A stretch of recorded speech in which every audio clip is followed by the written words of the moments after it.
Good evening, Mr. and Mrs. America, and all the ships at sea. Where exactly did all the mental asylums go? Yes, I asked probably the most important question in modern-day America, but one that almost everybody overlooks. Puppet, have you gone completely mad? No, my loyal viewers, I have not, though I have witnessed the steady decline of the United States since states everywhere decided to begin defunding mental care and mental institutions in the 1980s, beginning with Ronald Reagan. In 1981, Reagan signed into law something known as the Omnibus Budget Reconciliation Act, repealing President Carter's Mental Health Systems Act of 1980, which aimed to restructure the Community Mental Health Center program and improve services for people with chronic mental illness, effectively establishing block grants for the states, ending the federal government's role in providing services to the mentally ill. Federal mental health spending decreased by 30% after that. Prior to that, every state in the Union had a state mental institution, along with many counties having sanitariums for holding the mentally infirm. Ding, ding, ding. Strike number one against the future of America as a first world nation. On December 15, 1973, the American Psychiatric Association, or the APA, made a significant decision to remove homosexuality from its list of mental disorders, a classification it had maintained since 1952. The decision was influenced by years of advocacy from homosexual rights activists, including notable figures such as Franklin Kameny and Barbara Giddings, who challenged the APA's views during the late 1960s into the early 1970s. The APA's re-evaluation was not just a specific change, but also a cultural and political one, contributing to the broader civil rights movement that sought protections against discrimination based on sexual orientation, along with the current onslaught of heinous crimes committed by homosexuals and transsexual individuals. Strike number two against the future of the United States as a first world nation. Then in Obergefell versus Hodges ruling in 2015, same-sex marriages were legalized nationwide. Strike number three against the future of the USA as a first world nation, folks. And my loyal viewers, where have all these debased decisions led us as a society and a culture? Well, I'm glad you asked. Anyone have a remembrance of one Jeffrey Dahmer? An American serial killer who took the lives of 17 men and boys between 1978 and 1991. Over the course of more than 13 years, Dahmer sought out his victims, mostly black men, at gay bars, malls, and bus stops, lured them back to his home with promises of money or sex, and gave them alcohol laced with drugs before strangling them to death. He would then engage in sex acts with the corpses before dismembering them and disposing of them, often keeping body parts as souvenirs.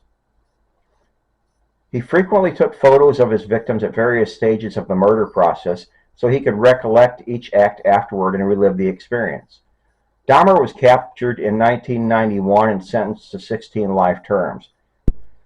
He was subsequently killed by fellow prison inmate Christopher Scarver in 1994, specimen number one of my Insane Homosexual Murderers collection. I'm sure you most likely have heard the old song, "They're Coming to Take Me Away, Ha Ha," by Jerry Samuels in 1966, or have seen the old Warner Brothers cartoons from the 1960s where Bugs Bunny wound up in a straitjacket. Well, suffice it to say that those days are long past, and not to the betterment of American society either. In fact, schizophrenic or bipolar people these days are left on the streets as long as possible. Then once they commit the heinous atrocities that they eventually will, the courts get involved and sentence them to incarceration in a maximum security penitentiary, where fellow inmates are cross-trained in the care of insane and mentally infirm. Never mind actually being proactive in saving the lives and overall safety of American communities, Ron Reagan and the woke politicians since have made the mental health system essentially non-existent, and at that, reactive in nature. Then you get incidents like just happened recently in Traverse City, Michigan, and Minneapolis, Minnesota. In March of 2023, Audrey Hale entered the Covenant Christian School near Nashville, Tennessee, as a very confused person. She was born female but wanted to become male. In that state of mental illness, the 28-year-old woman wanted to kill children and get famous, both of which she most definitely succeeded in while committing a horrendous shooting spree that left 3 students and 3 staff members dead. Completely preventable if there were adequate proactive mental health institutions in Tennessee at that time. Specimen number 2 of my Insane Homosexual Murderers collection. Please allow me to say something here that needs to be stated, friends and family. We read in 1 Corinthians chapter 33, verse 14, "For God is not the author of confusion, but of peace, as in all the churches of the saints." Okay, let that sink in for a moment, my viewers. Is it not safe for this puppet to state that every homosexual, lesbian, or transsexual person in human history has struggled with confusion in their lives? And could living with daily, minute-by-minute confusion about who you are perhaps cause a mental breakdown at some point? Suffice it to say that American Psychiatric Association did no one any favors when they caved to the vile, evil pressures to remove homosexuality from the list of mental illness in 1973. Have many watching this video ever heard of John Wayne Gacy? Gacy was a serial killer and rapist who murdered at least 33 teenage boys and young men in Cook County, Illinois, near Chicago, burying most under his house. Sometimes known as the Killer Clown for his habit of dressing in a clown costume and makeup, Gacy had an abusive childhood and struggled with his homosexuality. Gacy committed all the murders in his Norwood Park home, luring his victims there with the promise of construction work or some other ruse, then sexually assaulting and torturing them before killing them, usually by strangulation. Gacy was arrested in 1979, and the following year he was convicted of 33 murders. Gacy was executed in 1994. Specimen number 3 in my Insane Homosexual Murderers collection. Then, folks, there is a recent anomaly called the Zizian Vegan Transsexual Cult from San Francisco, California. Led by mentally ill transsexual leader Jack Ziz Lasota, 34, who wanted to become a woman, who directed a group of a few dozen followers known as Zizians. He was recently arrested alongside Michelle Zajko, 32, another transsexual, and Daniel Blank, 26, yet another transsexual, on charges including trespassing and obstruction. Authorities say they are investigating at least 6 killings across the U.S. that are allegedly connected to members of the group, including a double homicide in Pennsylvania, a knife attack in California, and shooting of a U.S. border guard in January in Vermont. 3 other alleged members of the group have already been charged with murder. Specimen number 4 in my collection of homosexual transgender murderers.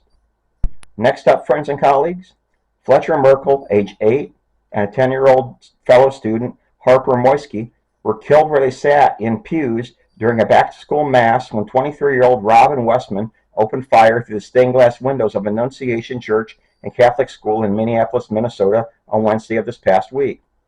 Westman was a deeply deranged young man who was by any yardstick a ticking time bomb, prompting many as yet unanswered questions about how such obvious warning signs were missed. It turns out he had a sick fascination with school shootings and Adolf Hitler from an early age and bounced between high schools as a teen while harboring suicidal feelings and saying he believed life is pain. In his sprawling, crazed manifesto, scheduled to post on YouTube at the time of the killings, Westman voiced a lifelong admiration for mass murderers, particularly Adam Lanza, the perpetrator of the 2012 Sandy Hook elementary school shooting, saying, "Sandy Hook was my favorite, I think. Exposure of school shootings." He wrote of the worst elementary school shooting in U.S. history, which happened when he was in the 4th grade. Police have since found out that Westman had come out as a transsexual in 2020, changing his name from Robert to Robin at that time. Though he later came to regret the decision, again we see conflicted confusion in a transsexual murderer. Specimen number 5 in my collection of homosexual transgender murderers. I could go on, kids and cousins, with the list of mentally ill killers who had links to the LGBTQ plus community, but this video would go longer than I want it to. Anyone remember the Aurora, Colorado movie theater shootings of 2012, where James Holmes played the Joker with orange hair and killed 12 people in a Colorado movie theater?